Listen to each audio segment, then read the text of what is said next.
Today, of course, was not the first time a U.S. president has met a pope. The tradition began in 1919 when Woodrow Wilson became the first U.S. president to meet with a pope. This occurred during a time where anti-Catholic sentiments were high in the United States. The next meeting between a pope and a president would not take place for almost 40 years. And in 1963, John F. Kennedy, the first Catholic president, met Pope Paul VI at the Vatican. And joining me now to discuss this is Jim Nicholson, former U.S. ambassador to the Holy See and former Secretary of Veterans Affairs. Ambassador Nicholson, welcome back. So good to see you again. We know that President Biden has met with Pope Francis before, but not while he was president of the United States. How different do you think this meeting was now that Joe Biden is a world leader? And what type of issues are typically talked about? We don't really have a whole lot of details about this particular meeting.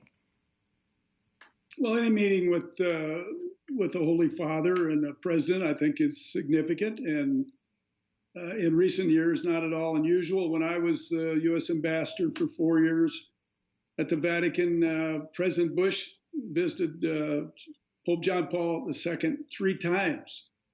Vice President Cheney came several times, Secretary of State Powell.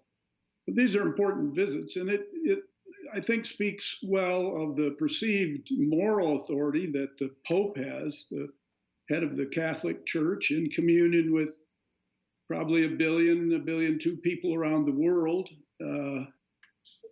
truly a recognized and respected world figure. And I think it was fortuitous in a way that the G20 happened when it did in Italy, which gave another good excuse for President Biden to be there and to be meeting with the Pope. Note that Vice President Harris, Speaker Pelosi went over there just for a weekend visit.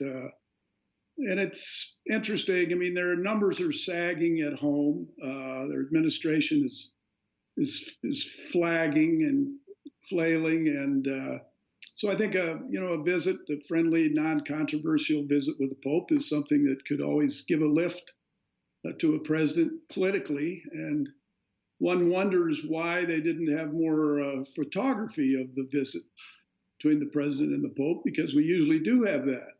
And I don't know the answer to that. You can wonder about that, but I don't know if the Vatican is thinking it's being used a bit by American politicians. I don't know, but it was certainly legitimate for the president to visit the Pope today because he was in Italy, and they always do when they go there. Yeah. And as we know, as we mentioned, President Biden and Pope Francis also exchanged gifts during their meeting, which is customary. Can you talk about the significance of that, and the type of gifts that are typically exchanged during these meetings? I can, but they're not very significant. Although I remember vividly when Vice President Cheney came to visit the Pope, gave him a beautiful glass dove, sort of symbolic of the Holy Spirit. And Pope John Paul II was taken with that. He held it in his hand. He kind of stroked it as he continued to visit with the group there, and then handed it off to Archbishop Harvey. But normally, those are sort of perfunctory exchanges. I think what's far more important is what they discussed.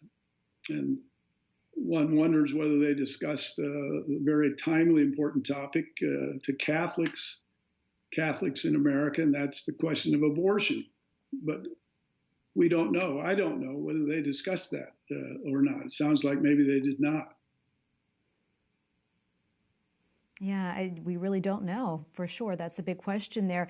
You mentioned, sort of what comes out of some of these meetings. I want to talk about that a little bit more. Have there been any major humanitarian or world issues that have been worked on or maybe resolved as a result of presidents meeting with popes? Oh, indeed. Absolutely. We got very robust support from Pope John Paul II for putting a coalition together and going into Afghanistan, because he felt America was attacked and was morally justified to go in and defend ourselves and ferret out the perpetrators. Later, 2 years later, in 2003, President Bush felt compelled that we needed to go into Iraq.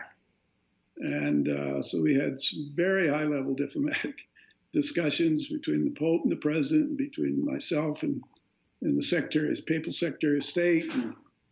And the Pope was adamant against that. But that really didn't fracture our relationship. The President respected that the Pope is a man of peace, and the Pope respected that the President was responsible for the common good, and it was his prudential judgment that was on the line about whether we should go to war in Iraq, and that actually that's covered in the Catechism of the Church under the just war theory of a leader being responsible for his people. And so the Pope never said it was immoral for us to go into Iraq, but he's very clear and vociferous in his opposition to it. Well, Ambassador, thank you so much for your time today and for your insights. We really appreciate it. Thank you again, and God bless you. Thank you.